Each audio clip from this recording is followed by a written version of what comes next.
जय माता दी। नमस्कार दोस्तों, स्वागत है आपका अपने यूट्यूब चैनल पूजा और उपाय में। दोस्तों, इस वीडियो में जितिया व्रत किस दिन रखा जाएगा, पूजा कैसे करनी है और व्रत का जो महत्वपूर्ण नियम होते हैं, किन बातों का ध्यान रखना चाहिए, सारी चीज़ों की जानकारी इस वीडियो के माध्यम से आपको देने वाले हैं। तो सबसे पहले जान लेते हैं 2025 में जितिया व्रत किस दिन रखा जाएगा। व्रत जो है वो 14 सितंबर को रखा जाएगा, लेकिन 3 दिवसीय व्रत होता है, तो 13 तारीख से ही इसके नियम शुरू हो जाएंगे। यानी 13 सितंबर को नहाय खाए होगा, 14 सितंबर को निर्जला व्रत रखा जाएगा, 15 सितंबर को व्रत का पारण किया जाएगा। ये व्रत निर्जला रखा जाता है। नहाय खाए वाले दिन आपको जो है नॉर्मल यानी कि 13 तारीख को जो है सुबह बाल वगैरह अपना धो लेना है उसी दिन, और उसके बाद से सात्विक भोजन करना है।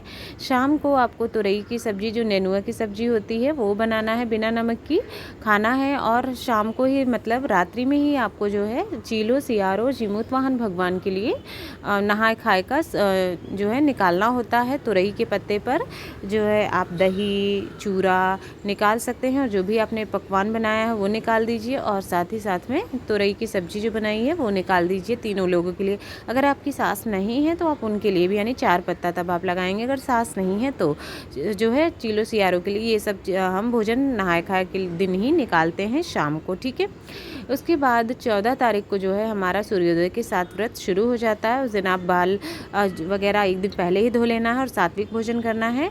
अगले दिन 14 तारीख को आपका व्रत नॉर्मल स्टार्ट हो जाएगा। सुबह स्नान करके आप नॉर्मल पूजा पाठ जैसे करते हैं वैसे ही करना है। शाम को मुख्य पूजा होती है, प्रदोष काल में जितिया व्रत की पूजा करते हैं।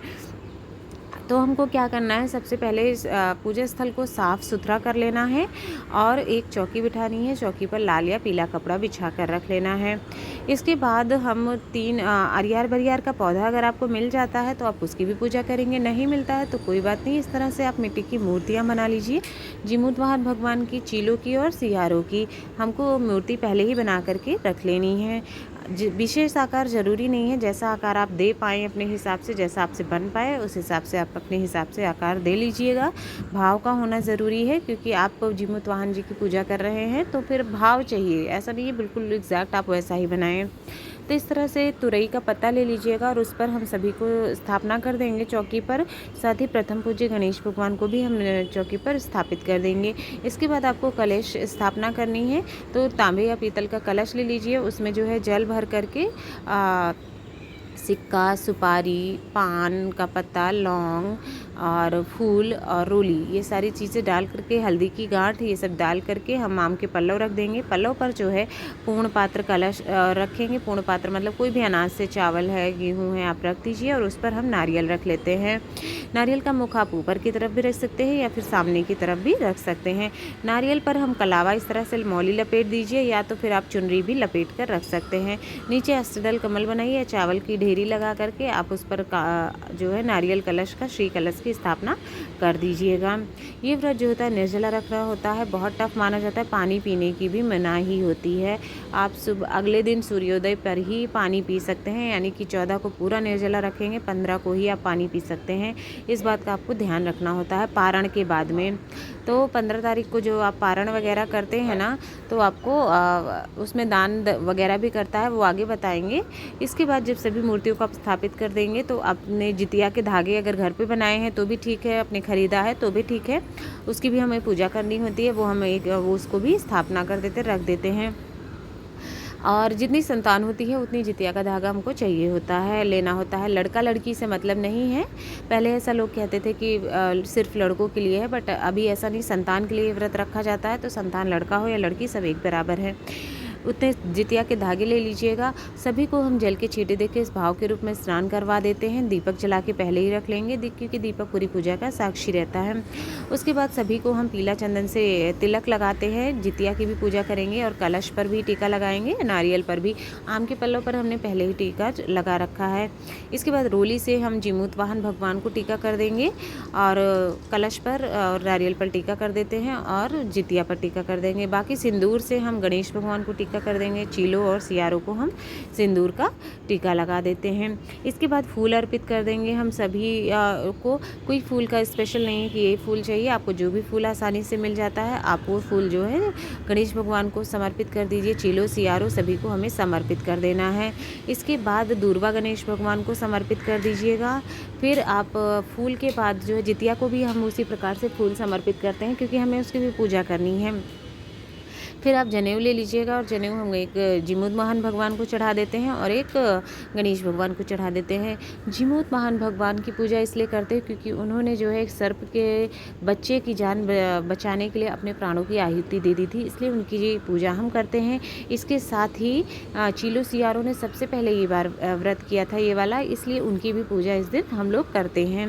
उसके बाद उनको कई संतानों की प्राप्ति हुई और उनका वंश आगे बढ़ता गया, तो इसलिए इन तीनों की हमें इस व्रत में पूजा करनी ज़रूर चाहिए होती है। ये व्रत में जैसे आपको नियम बता दिया है, एक दिन पहले ही शुरू हो जाता है और पूजा शाम को प्रदोष काल में किस तरह से करना है वो भी बता रहे हैं आपको। और इसके बाद आप वस्त्र के रूप में जनेऊ सभी को समर्पित कर दें, मौली समर्पित कर देते हैं। अगर आप चाहें तो असली में भी वस्त्र चढ़ा सकते हैं, अगर आपके सामर्थ्य है तो बाद में उसे दान कर सकते हैं, नहीं तो आप मौली ही चढ़ा दीजिए, वस्त्र के रूप में समर्पित कर देना है। अगले दिन जब देखिए आप जब पारण करते हैं ना, तो कुछ चीज़ें आपको उठा लेनी होती हैं, और पारण जब आप करते हैं तो आपको अनाज का दान करना ज़रूरी होता है। मतलब चावल, दाल, गेहूँ, ये सारी चीज़ें हमें दान करनी होगी। सब्जी, आटा और फल वगैरह चाहें तो ये, और साथ में कुछ दक्षिणा भी हमें पारण के दिन अगले दिन दान करनी होती है। सूर्योदय के बाद यानी 6:30 के बाद आपको पारण करना है, तो सूर्योदय के बाद आप पारण कर लीजिएगा और वहीं पर बैठ के जो है जितिया वगैरह अपने बच्चों को पहना दीजिएगा। खुद भी पहन सकती हैं, उसके बाद थोड़ा देर मतलब बच्चे को पहनाने के बाद खुद आप पहन सकती हैं, इस तरह से भी। और जितिया वगैरह पहनाने के बाद दान सामग्री निकालने के बाद आपका जो चने हम रहते बहुत लोग के यहाँ चने खा करके व्रत का पारण किया जाता है। कई जगह पर जो है कढ़ी बनती है, कढ़ी और चावल खा करके व्रत का पारण किया जाता है। कई जगह मीठा कुछ पुए वगैरह बनते हैं, दही वगैरह खा के पारण करते हैं। तो जो भी आपके यहाँ जैसा नियम हो वो खाकर पारण करें, नहीं तो जो है कढ़ी चावल बना लीजिए। पकवान वगैरह लोग बनाते हैं पारण के दिन, तो बना करके उससे आप ताजे भोजन से व्रत का पारण करिए, वहाँ पर आपका व्रत पूर्ण हो जाएगा।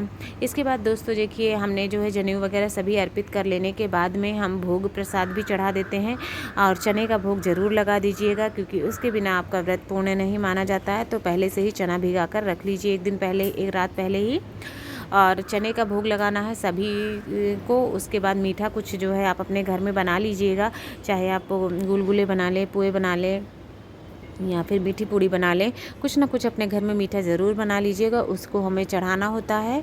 और नहीं तो बाहर से भी लाकर चढ़ा सकते हैं मीठा वगैरह, ऐसा कुछ नहीं है, लेकिन घर का बना हुआ मीठा ज़रूर चढ़ा दें। मौसमी फल जो भी आपको आसानी से मिल जाता है, केला है, अमरूद है, जो भी मिल जाए आपको आसानी से, वो फल चढ़ा दीजिए, अपनी सामर्थ्य के अनुसार आपको चढ़ा देना होता है। इसके बाद हम हाथ में फूल ले लेंगे और चने लेकर के जीवित पितृका का कथा सुन लेते हैं। कथा सुनने के बाद में हमें आरती कर लेनी है। आरती आप कपूर से भी कर सकते हैं या तो फिर घी की बत्ती से भी आप आरती कर सकती हैं, जैसे आपको मन करे वैसे आरती गा करके विधि विधान से कर लीजिएगा। फिर आपको जो है दक्षिणा अपनी सामर्थ्य के अनुसार समर्पित कर दीजिए। जो भी पूजा में गलती रह जाती है, कमी रह जाती है, हमको कोई सामान नहीं मिल पाया है, तो फिर वो पूरा हो जाता है। अगर आपको दोस्तों ये तुरई के पत्ते नहीं मिलते हैं तो आप पान का पत्ता या फिर केले का पत्ता, पीपल का पत्ता भी ले सकती हैं उसकी जगह पर, उसके लिए परेशान ना हों। दक्षिणा समर्पित करने के बाद हाथ जोड़ करके पूजा में जो गलती रह जाती है उसके लिए क्षमा याचना करनी है और अपने बच्चों की दीर्घायु की और स्वस्थ जीवन की, लंबी उम्र की कामना करनी है। इसके बाद आप जो है सभी पूजा के कुछ समय के बाद आप जो है भोग प्रसाद वगैरह सब उठा लीजिए और वो सभी सदस्यों को जो है हम प्रसाद रूप में बांट देंगे। जितिया जो है अपने बच्चों के गले में आप पहना सकती हैं, उस दिन भी पहना सकती हैं, या चाहे तो जब आप पारण करेंगी तब भी आप पहना सकती हैं। कई लोग उसी टाइम पहना देते हैं पूजा के समय ही, तो आप उस पूजा के समय भी पहना दीजिएगा, नहीं तो अगले दिन पहना दीजिएगा। और इसके बाद आपका यहाँ पर पूजा पूर्ण होती है। अगले दिन आपको पारण कैसे करना है वो भी बता दिया है, और सूर्योदय के बाद ही व्रत का पारण होगा। वीडियो पसंद आए तो वीडियो को लाइक, शेयर, सब्सक्राइब ज़रूर करें।